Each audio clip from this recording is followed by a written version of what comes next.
Disclaimer, ang kwentong ito ay hango sa mga salaysay, paniniwala, at karanasang isinalaysay sa atin ng mga lokal na residente. Layunin lamang nito ang maghatid ng katatakutan, aliw, at pagpapakilala sa mayamang kultura ng ating mga alamat at kababalaghan. Hindi layunin ng may akda ang manakot ng labis, manira ng tao, relihiyon, lugar o kultura.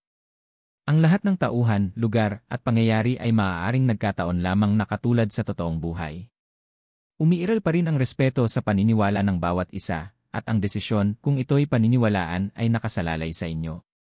Sa isang liblib na baryo sa silangang bahagi ng Samar, may isang lugar na tila balaging tinatahak ng unos. Sa tuwing may bagyong paparating, laging naiiba ang ihip ng hangin sa sitio San Agustin. Hindi lang ulan ang bumabagsak dito, kundi pati takot, kaba, at mga aninong gumagalaw sa dilim. Buwan ng Agosto noon, at ang balita sa radyo ay may paparating na malakas na bagyong pinangalan ng Bagyong Estela.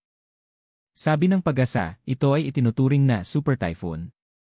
Habang abala ang mga tao sa paghahanda, nagtatali ng bubong, nag-imbak ng bigas, kandila, at tubig, may ilang matanda na tahimik lang na nagmamasid.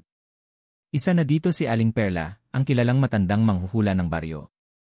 Pag ganitong hangin, hindi lang ulan ang dala niyan, bulong niya sa mga kabataan, habang ang kanyang mga mata ay nakatitig sa abot tanaw. May kasabay yan. May kasabay. Walang masyadong nakinig. Sanay na ang mga taga roon sa kwento ni Aling Perla. Para sa kanila, bahagi na lang ito ng alamat. Ngunit iba ang pakiramdam ni Mario, isang binatang magsasaka na kakauwi lamang mula sa Maynila. Siya'y nagbakasyon para bisitahin ang kanyang Lola Perla. Habang siya ay naglilinis ng bakuran, napansin niyang tila walang ibon na lumilipad. Ang mga aso ayaw nang lumabas. Pati ang kalangitan, kahit sa umaga pa lamang, ay tila kulay abo na. Kinagabihan, habang kumakain sila ng hapunan, biglang may kumatok sa pinto. Isang batang babae na basang-basa sa ulan. Pasensya na po, may nakita po kasi akong hayop sa daan parang tao na hayop humahabol po sa akin. Nagkatinginan sina Mario at Aling Perla. Pinatuloy nila ang bata, pinainom ng mainit na tsaa, at binalutan ng kumot. Ngunit habang tinutuyo ang bata, napansin ni Aling Perla ang isang hiwa sa kanyang binti, parang kalmot ng isang matalim na kuko. May sumama sa bagyo, bulong muli ni Aling Perla. Nagsisimula na. Sa labas ng bahay, dumadagundong ang kulog at muling lumalakas ang hangin.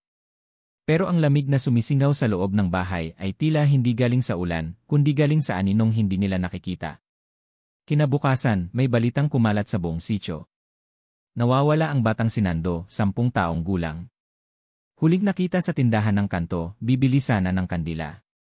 Natagpuan ang tsinelas niya sa tabi ng balon, at ang paborito niyang laruan ay nasa ilalim ng puno. Pero wala siyang bakas. Kahit ang mga aso ay ayaw lumapit sa lugar. May sinimulan na, sabi ni Aling Perla. Hindi ito hihinto hanggat hindi natatapos ang bagyo. Si Mario, bagamat may alinlangan, ay nagsimulang makaramdam ng hiwaga. Habang iniisip niya ang posibilidad, naaalala niya ang mga panaginip niya noong mga nagdaang gabi, isang nilalang na may pulang mata, balingkinitan ang katawan, at tumatakbo sa ilalim ng ulan. Hindi niya ito ikinuwento sa kanyang lola, pero ramdam niyang konektado ito sa mga nangyayari. Sa gabi, habang nilalakas na ng bagyo ang kanyang pananalasa, nagsimulang magsunuran ang mga pangyayari. May mga manok na namatay sa kulungan, tuyong-tuyo ang katawan, tila hinigop ang dugo. May baka na natagpuan sa bukid, wala nang laman sa tiyan. Isang pamilya ang nagbalak ng lumikas, pero habang sila'y patungo sa evacuation center, biglang nawala ang bunsong anak nila na huli nilang nakita sa likuran ng jeep. Wala ring bakas. Muling lumapit si Aling Perla kay Mario. Anak, sabi niya, hindi ito ordinaryong bagyo. At hindi lang ito kwento. Ang nilalang na yon, bumabalik kada 7 taon, at laging sa umpisa ng malalakas na bagyo. Ikaw ang pinili para pumigil sa kanya. Nang gabing yon, nagpasya si Mario na bantayan ang paligid. Bitbit ang lampara at kutsilyo, pumwesto siya sa ilalim ng punong mangga sa kanilang bakuran. Tahimik ang paligid hanggang sa may narinig siyang kaluskos sa bubungan. Tumigil ang kanyang hininga. Tumingala siya. Isang anino ang gumapang pababa sa kisam. Hindi niya alam kung ito ba'y hayop o tao. Pero ang tiyak niya, hindi ito normal. Mula sa likod ng mga ulap, kumislap ang kidlat, at sa liwanag nito ay sumungaw ang isang peres ng pulang mata. At doon nagsimula ang takot na hindi na mapipigil pa. Kinabukasan ng gabi ng unang pag-atake, bumungad sa mga residente ng sitio San Agustin ang isang balita na yayanig sa kanilang katahimikan. Isa na namang bata ang nawawala, ang 5 taong gulang na si Angel, anak ni Aling Marta na nakatira sa pinakadulo ng sitio, malapit sa sapa. Maaga pa lang, naglalaro siya sa likod ng bahay, umiiyak na kwento ni Aling Marta. Pagbalik ko para tawagin siya, wala na siya. Ang naiwan lang ay yung munting tsinelas niya at may mga bakas ng paa na tila hindi tao. Parang malalaking kuko. Nang makarating ang balita sa barangay hall, agad pinulong ng kapitan ang mga tanod. Habang ang iba ay nagrereklamo na baka ito ay kagagawan lang ng mabangis na hayop, ang mga matatanda ay tahimik lang. Iisa lang ang nasa isipan nila, ang dating alamat na pilit nilang kinalimutan, ang aswang ng bagyo. Habang lumalalim ang gabi, pinuntahan ni Mario si Aling Perla. Gusto niyang malaman ang totoo. Sa silong ng kanilang bahay, inilabas ni Aling Perla ang isang lumang kahon na puno ng alahas, lumang papel, at larawan.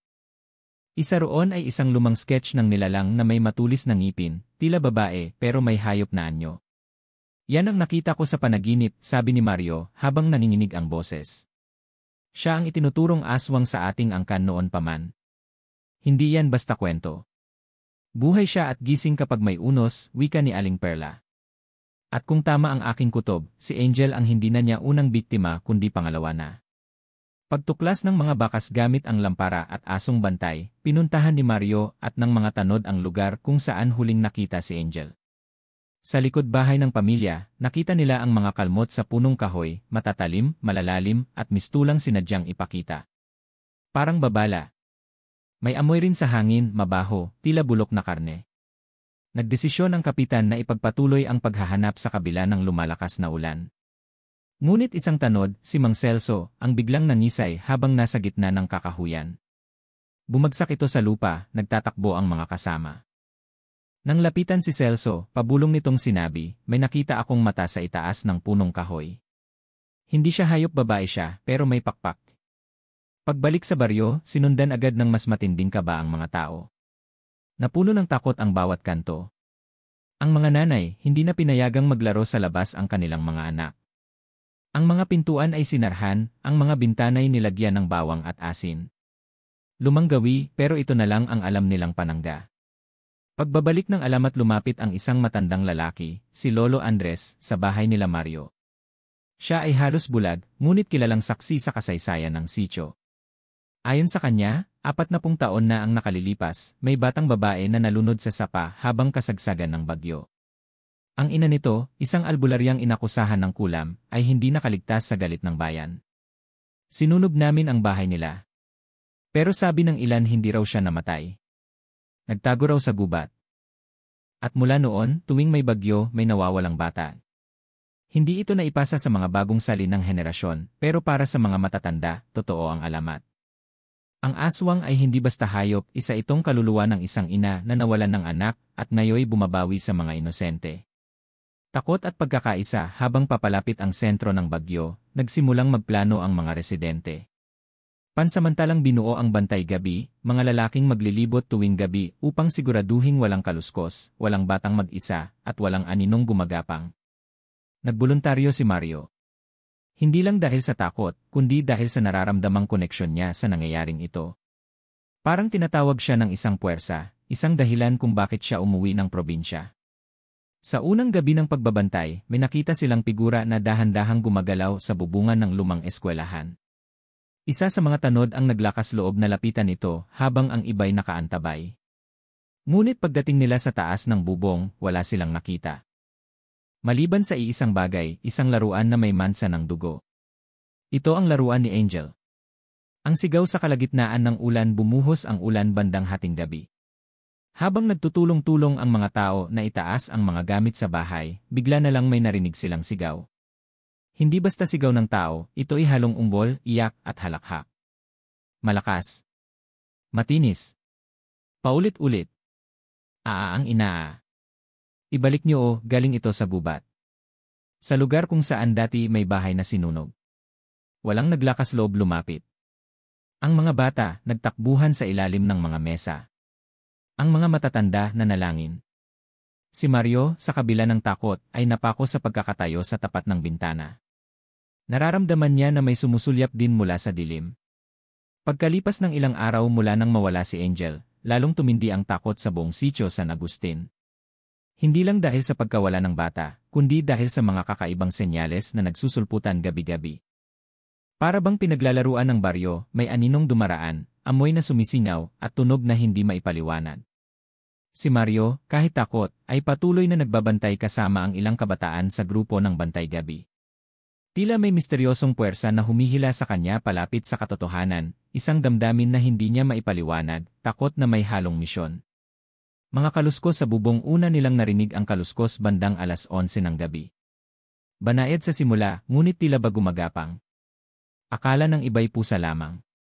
Ngunit hindi ito tipikal na ingay, ito'y parang mga kuko na dumadakot sa yero. Marahan, paulit-ulit, paikot-ikot sa bubungan. Naglabas si Mang Andoy ng flashlight at sumilip sa itaas. Wala siyang nakita. Ngunit bago siya bumalik sa loob, may naramdaman siyang malamig na hangin na tila dumausdos sa kanyang batok. Nang lingunin niya, may parang aninong biglang tumalon sa kabilang bubong. Sinakop na ng dilim ang bubong natin, mahinang bulong niya sa mga kasama. Mula noon, halos gabi-gabi na ang kaluskos. Minsan sa kisem. Minsan sa bubong ng silid ng mga bata. Isang gabi, si Aling Marta, nanay ni Angel, ay biglang napasigaw. May kumakaluskos sa ilalim ng kama. May mata, pula. Pagbukas ng ilaw at pagdagsa ng mga tao, wala silang natagpuan maliban sa isang patak ng dugo sa ilalim ng higaan. Amoy dugo sa hangin habang lumalakas ang ulan gabi-gabi, may isang matinding kakaibang sensasyon na nagpaparamdam sa mga residente, isang amoy na tila nabubulok na karne o pinatuyong dugo. Hindi ito basta amoy pusali, kundi tila isang nilulumot na bangkay na hindi nakalibing. Galing sa hangin ang amoy, sabi ng isang matandang lalaki. Parang may dugo sa hangin, parang may sakripisyo. Maging sa loob ng bahay ni Mario ay naramdaman niya ito. Habang natutulog siya isang gabi, bigla siyang nagising at napabalikwas. Amoy na amoy niya ang lansa sa hangin, para bang may tumulo sa kanyang unan. Nang silipin niya ang kanyang kamay, may bahid ito ng pula, hindi niya maipaliwanag kung panaginip ba o totoo. Agad siyang bumangon at tumakbo sa silid ni Lola Perla. Nagising din ito. Ramdam mo rin, tanong ng matanda. Tumango si Mario. Pag naamoy mo ang dugo sa hangin, ibig sabihin ay may malapit na. Hindi basta aswang ang bumabalik. Isa itong nilalang na may kasunduan sa dilim. Mga itim na anino kinabukasan. Habang nagkukumpuni ng bubong si Mario, lumapit sa kanya ang batang si Kaloy, isang 9 na taong gulang na naglalako ng tinapay sa umaga. Kuya Mario, wika ni Kaloy, kagabi po, nakita ko si Angel. Napakunot ang noo ni Mario. Saan? Sa puno po ng saging. Nakaupo siya, pero para siyang hindi si Angel.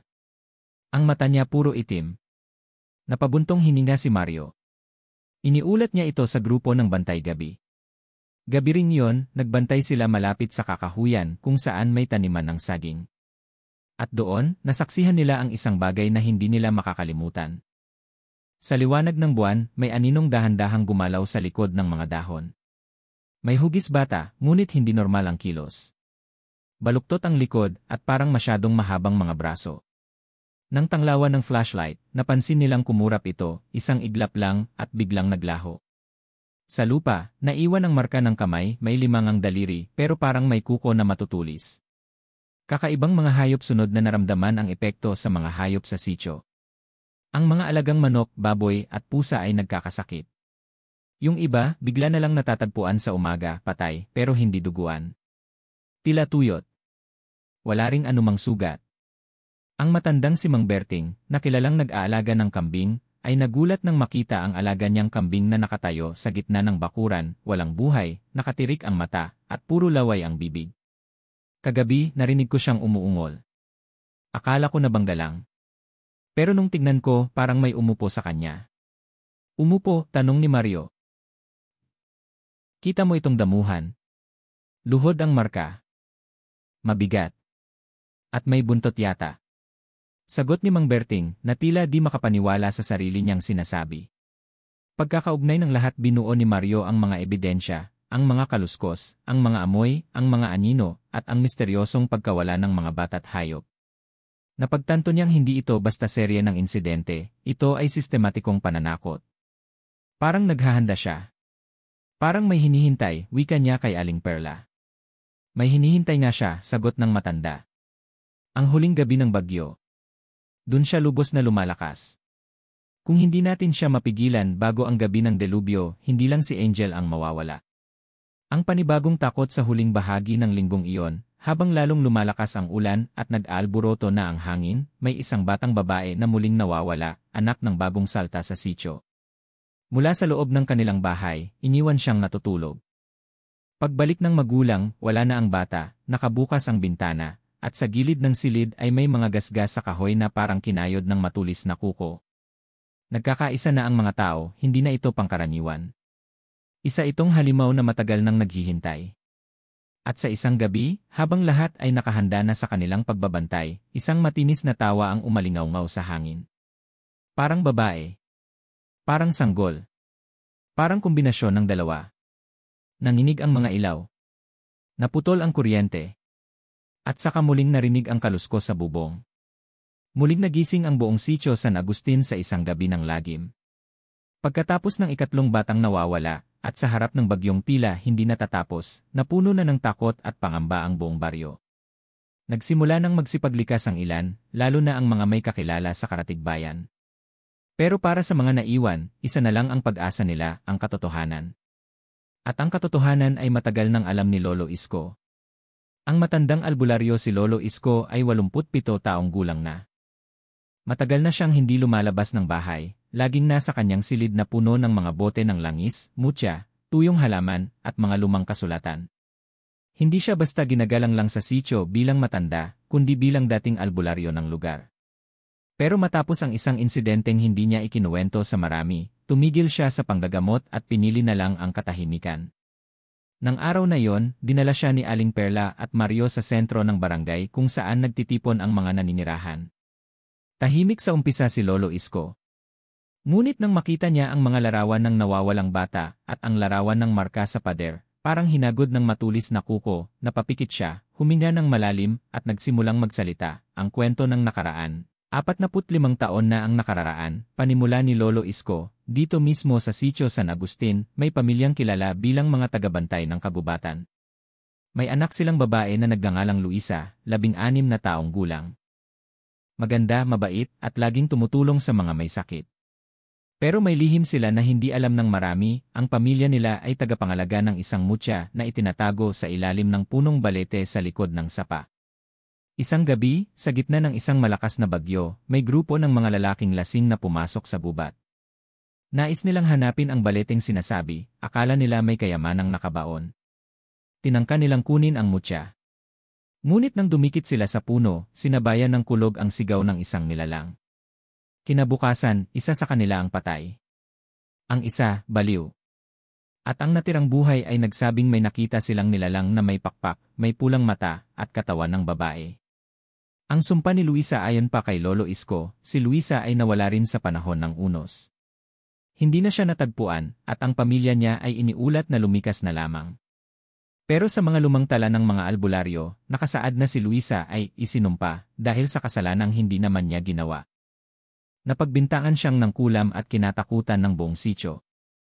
Isang matinding galit ang naiwan sa kanyang kaluluwa, sabi ni Lolo Isko. At sa panahong iyon ng bagyo, nang mawala ang mutya sa ilalim ng balete, sinasabi ng mga ninuno na ang kaluluwa ni Luisa ay hindi na naging tao. Naging halimaw na may layuning bumawi. Bumabalik kada ika-7 taon, 7 taon ang agwat ng bawat pag-atake, dagdag ni Lolo Isko. Bawat ika-7 taon, may nawawalang bata sa sitio. Laging may kasabay na bagyo. At laging may isa sa atin na nakakakita ng pulang mata sa dilim. Naalala ni Mario ang kanyang panaginip.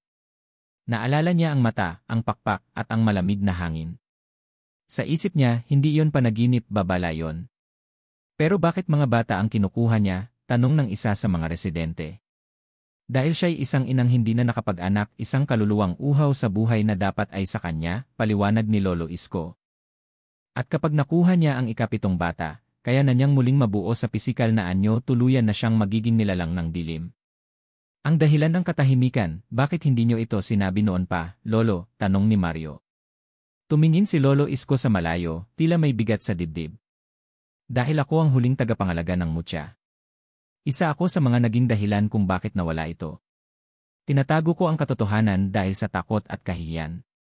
Pero ngayon, hindi ko na kayang panoorin ang pagkasira ng ating sityo. May pag-asa pa ba? Lumapit si Aling Perla. Pwede pa ba siyang mapigilan? May paraan, sagot ni Lolo Isko. Pero mapanganib. Kailangan nating bumalik sa lupa ng Balete, kunin muli ang mutyang ninakaw noon, at isagawa ang ritual ng pagsara. Pero sa oras na simulang muli ang ritual darating siya. Napatingin silang lahat kay Mario. Parang may hinihintay si Lolo Isko. Ikaw, Mario, wika ng matanda. Ikaw ang apo ng isang albularyong pinatay dahil sa pagprotekta sa mutya. Nasa dugo mo ang lakas. Ikaw ang kailangang magsimula ng ritual. Natahimik si Mario. Hindi siya makapaniwala. Pero sa loob-loob niya, alam niyang hindi na siya basta tagapanood sa istoryang ito. Bahagi siya nito. Bahagi ng kasaysayan ng kanilang angkan. Simula ng paghahanda muling bumalik sa bahay si Mario, dala ang mga tagubiling ibinigay ni Lolo Isko, asin na inipon sa loob ng 7 araw, langis ng niyog na inantabayang maluto sa apoy ng kahoy ng balete, at isang piraso ng puting tela mula sa damit ng unang biktima. Habang binabalot niya ang mga gamit, nagdasal siya. Hindi ko man alam kung kaya ko, pero kung ito ang paraan para matapos na ang lagim tatapusin ko. At sa unang sandali sa buong linggo, tumigil ang ulan. Tahimik. Masyado ang katahimikan. Pero alam nilang tahimik lang ang bagyo. Hindi ang aswang. Habang lumalalim ang gabi at lumalakas ang ulan, unti-unti ring tumitindi ang takot ng mga taga-sityo Maligaya. Ngunit sa gitna ng pangamba, may mga kabataang hindi pumayag na manahimik na lamang. Sila'y sina Rodel, Ella, Miko, Tantan, at Jeboy, mga magkakaibigan na lumaki sa sityo at sanay sa mga kwento ng kababalaghan. Sa kabila ng banta, nagpasya silang gumawa ng hakbang upang protektahan ang kanilang komunidad. Sabi nga ni Rodel, kung hindi tayo kikilos, sino pa? Tayo-tayo na lang ang natira dito. Ang plano, magbantay habang bumabagyo sa kubo ni Lolo Isko. Nagtipon ang 5 kabataan. Habang humahampas ang malakas na ulan sa bubong, tahimik silang nakikinig sa mga huling paalala ng matanda. Huwag niyong kalimutan ang mga mutya. Itatali niyo sa lig. Pag uminit yan, malapit ang aswang, paliwanag ni Lolo Isko habang inaabot ang 5 pirasong mutyang pulang bato. Bukod sa mutya, bawat isa ay may dalang bawang, banayad na asin sa supot, at sulo. Si Ella, na may kaunting alam sa mga dasal ng mga matatanda, ay nagdala ng kopya ng orasyon ni Padre Juan, isang sinaunang panalangin na kontra sa masasamang nilalang. Seryoso ang lahat, walang takutan, walang pabiro, tanging layunin lang ay magbantay. Ang unang gabi ng pagbabantay magsisimula sana sila sa gilid ng palayan, malapit sa bahay ng huling nawawalang bata, ngunit nagbago ang ihip ng hangin. Doon sa may punong balete. Doon madalas may aninong dumadaan kapag madilim, mungkahi ni Miko habang itinuturo ang masukal na bahagi ng gubat. Sa gabing iyon, 10:00 ng gabi, tinahak nila ang landas patungo sa punong iyon. Habang tinatamaan ng kidlat ang langit, sinisinagan nila ng flashlight at sulo ang paligid. Pagdating nila sa may malaking punong balete, parang bumigat ang hangin. Parang may nakatingin sa kanila mula sa kadiliman. Ang mutya ko mainit, bulong ni Ella. Sa likod ng puno, bulalas ni Tantan. Agad nilang itinutok ang ilaw, ngunit wala silang nakita, kundi mga gumagalaw na sanga at anino ng ulan.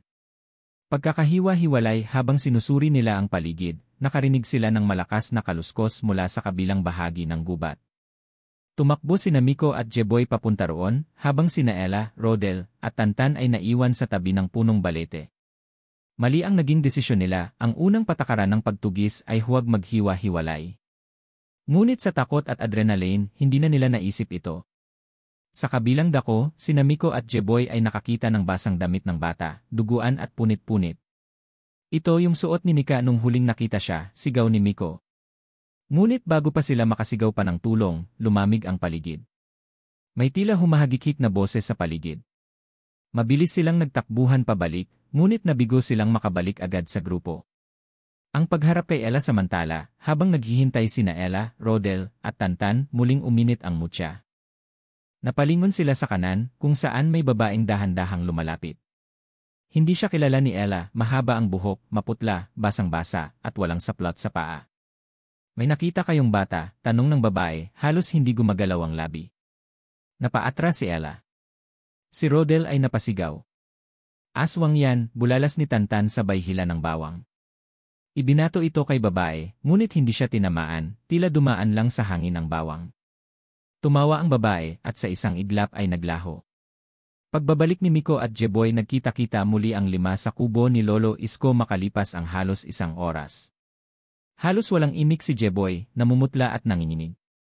Ayon kay Miko, muntik nang makuha ng aswang si Jeboy, may aninong umatake at tumulak sa kanya, pero nataboy nila gamit ang sulo at orasyon ni Ella. Nang makita ni Lolo Isko ang kalagayan nila, tahimik niyang iniabot ang isang mangkok ng langis at pinaghalong dahon. Hindi pa ito tapos. Ang nilalang na yon, alam na niya kung sino kayo. At babalik siya. Ang panibagong plano, babalikan nila ito pagkatapos ng gabing iyon, naging mas determinado ang grupo. Hindi nila ikinaila ang takot, pero alam nilang may mas mahalagang dapat gawin, ang pigilan ang aswang bago pa ito muling biktima ng inosente. Hindi lang tayo ang pwedeng gumalaw, ani Rodel. Kailangan natin ng tulong mula sa mga matatanda, mula sa buong sitio. Nagpasya silang bumuo ng isang bantay lakas, isang lihim na grupo na magbabantay sa gabi, lalo na sa mga panahong darating pa ang malalakas na bagyo. Sa kasagsagan ng mga pangyayari sa baryo, isang gabi na binabayo ng malalakas na ulan at hangin ang buong lugar, may nadiskobring bangkay sa likod ng bahay ng matandang si Aling Bising. Isa itong dalagang matagal nang pinaghahanap sa kabilang baryo. Walang nakakaalam kung paano ito napunta sa baryo nila, at ang mas nakakatakot, wala na itong puso at atay. Malinis ang pagkakatanggal na para bang sinadyang kunin ang lamang loob. Mabilis na kumalat ang balita at muling nabuhay ang takot ng mga tao. Lumabas din ang isang mas nakagigimbal na detalye, ang bangkay ay natagpuan sa ilalim ng alulod ni Aling Bising, kung saan bumabagsak ang tubig ulan. Ayon sa mga matatanda, ang tubig na galing sa alulod ay ginagamit ng mga aswang upang alisin ang dugo ng kanilang mga biktima bago itago ang katawan. Hindi nagtagal, may isang kabataan na naglakas loob na magmasid sa paligid ng bahay ni Aling Bising tuwing sasapit ang dilim. Si Joel, isang batang maglalako ng pandesal, ay sinundan ng kutob na may mali. Isang gabi, habang naghihintay siya sa likod ng punong mangga malapit sa bahay ni Aling Bising, may nakita siyang aninong lumalabas mula sa bubong. May dalang itim na bayong, at habang bumababa ito sa pamamagitan ng alulod, napansin ni Joel na tila wala itong paa, nakalutang lang ito sa hangin. Kinabukasan, nagtungo siya sa mga barangay tanod upang iulat ang nakita. Ngunit hindi siya pinaniwalaan. Sa halip, pinayuhan siyang huwag makialam sa mga matatanda sa baryo. May ilan pang nagsabi na baka bunga lang ito ng kanyang imahinasyon, dala ng takot sa bagyo at sa mga naunang pangyayari. Ngunit may isa, si Mang Pilo, ang matandang mangingisda na kilala sa kanyang tapang, ang naniwala kay Joel. Ayon sa kanya, kung may bangkay sa ilalim ng alulod, hindi na yan simpleng aksidente. May gumagalaw sa dilim. Napagdesisyonan ni na Joel at Mang Pilo na magbantay sa loob ng isang lumang kubo na tanaw ang bahay ni Aling Bising. Doon nila nakita ang mas masahol pa, isang nilalang nakahawig ni Aling Bising, ngunit may mahahabang kuko, naglalaway at tila wala sa tamang pag-isip. Pumupuslit ito palabas ng bahay tuwing madaling araw, bitbit ang isang sako, na animoy may lamang gumagalaw. Nang subukan nila itong sundan, napansin nilang hindi ito lumalakad sa lupa. Sa halip, lumulutang ito, at habang papalapit sa gubat, ay unti-unti itong nagbabago ng anyo. Ang mukha ay humaba, ang mata ay luminaw sa dilim, at ang katawan ay kumulubot. Nakita nilang inililibing ng nilalang ang sako sa ilalim ng puno ng balete. Kinabukasan, bumalik sila sa lugar na yon, at doon ay nahukay nila ang isa pang bangkay, isang lalaking kilala sa baryo na ilang araw nang nawawala. Katulad ng naunang bangkay, wala rin itong puso at atay. Hindi na napigilan ni na Joel at Mang Pilo ang takot. Muli silang nagtungo sa barangay hall, dala ang larawan ng mga labi at ang kwento ng kanilang nakita. Dito na nagsimulang magbago ang pananaw ng mga tao. Ang mga dati nagdududa, ngayon ay kinikilabutan at napipilitang tanggapin na may masamang nilalang na naninirahan sa piling nila.